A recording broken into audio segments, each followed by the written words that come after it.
സ്പെയിനിലും പോർച്ചുഗലിലും ഫ്രാൻസിലും കാട്ടുതീ പടരുന്നതും മറ്റ് യൂറോപ്യൻ രാജ്യങ്ങളിൽ കാട്ടുതീക്കുള്ള സാധ്യത വർദ്ധിക്കുന്നതും ഒരുപക്ഷെ ആഗസ്റ്റ് ആദ്യവാരത്തോടെ തന്നെ യൂറോപ്പിനെ അഗ്നി വിഴുങ്ങുന്നതിനുള്ള സാധ്യത വർദ്ധിപ്പിച്ചിരിക്കുകയാണെന്ന് EU ഏജൻസി മുന്നറിയിപ്പിൽ പറയുന്നു. ഗ്രീസ്, ഇറ്റലി, മധ്യ യൂറോപ്പ് എന്നിവിടങ്ങളിൽ പലയിടങ്ങളിലും പുതിയതായി കാട്ടുതീ ഉണ്ടായേക്കാം എന്നുള്ള ആശങ്ക ശക്തമാകുന്നതിനിടെയാണ് ഈ മുന്നറിയിപ്പ് വന്നിരിക്കുന്നത്. അതേസമയം ഫ്രാൻസും സ്പെയിനും പോലെയുള്ള ഇടങ്ങളിൽ നിലവിലെ തീ നിയന്ത്രണ അധീതമാക്കാൻ ഇതുവരെയും കഴിഞ്ഞിട്ടില്ല. ആഗസ്റ്റ് ആദ്യവാരത്തിന് മുൻപായി സ്പെയിനിലെയും പോർച്ചുഗലിലെയും തീ അണയ്ക്കാൻ കഴിഞ്ഞില്ലെങ്കിൽ മുഴുവൻ യൂറോപ്പിനെയും അഗ്നി വിഴുങ്ങുമെന്നാണ് എമർജൻസി റെസ്പോൺസ് കോർഡിനേഷൻ സെന്റർ മേധാവി മരിയ സുബെർ പറയുന്നത്.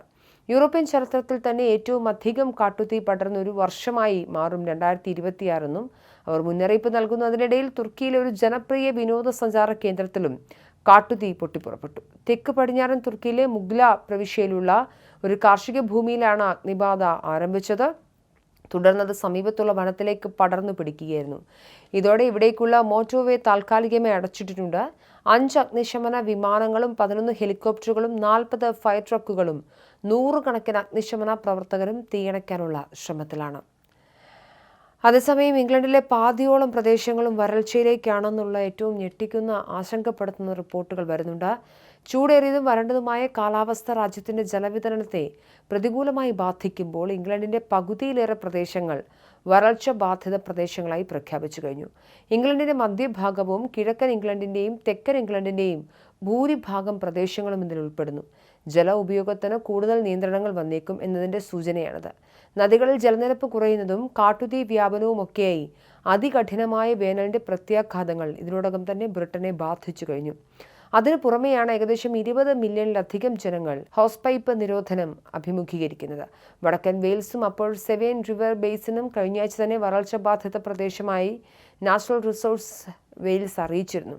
സ്കോട്ട്ലൻഡ് ഇതുവരെ ഒരു പ്രദേശത്തെയും വരൾച്ച ബാധിത പ്രദേശമായി പ്രഖ്യാപിച്ചിട്ടില്ലെങ്കിലും ജലക്ഷാമം അവരെ സസൂക്ഷ്മം നിരീക്ഷിച്ചു വരികയാണ്. കിഴക്കൻ സ്കോട്ട്ലൻഡിലെ ചില പ്രദേശങ്ങളിൽ കടുത്ത ജലക്ഷാമം അനുഭവപ്പെടുന്നുണ്ടെന്ന് സ്കോട്ടിഷ് എൻവയോൺമെന്റ് ഏജൻസി അറിയിച്ചിട്ടുണ്ട്. നോർത്തേൺ ഐലൻഡും ഇതുവരെ വരൾച്ച ബാധിത പ്രദേശങ്ങളുടെ പട്ടികയിൽ വന്നിട്ടില്ല.